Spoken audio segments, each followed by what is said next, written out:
एक समय की बात है, जंगल के पास एक लकड़हारा रहता था। वो जंगल में लकड़ी इकट्ठा करता था और उन्हें पास के बाजार में बेचता था कुछ पैसों के लिए। एक दिन की बात है, वो एक पेड़ काट रहा था। तभी हुआ ये कि गलती से उसकी कुल्हाड़ी पास की एक नदी में गिर गई। नदी बहुत ज्यादा गहरी थी और वास्तव में तेजी से बह रही थी। उसने बहुत प्रयत्न किया अपने कुल्हाड़ी को खोजने की, लेकिन उसे वो वहां नहीं मिली।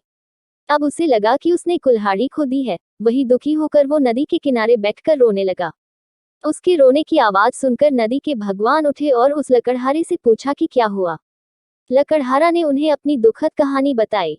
नदी के भगवान को उस लकड़हारे के ऊपर दया आई और वो उसकी मेहनत और सच्चाई देखकर उसकी मदद करने की पेशकश की।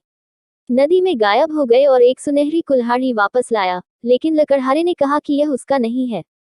वो फिर से गायब हो गए और अब की बार उन्होंने चांदी की कुल्हाड़ी लेकर वापस आए, लेकिन इस बार भी लकड़हारे ने कहा कि ये कुल्हाड़ी उसका भी नहीं है।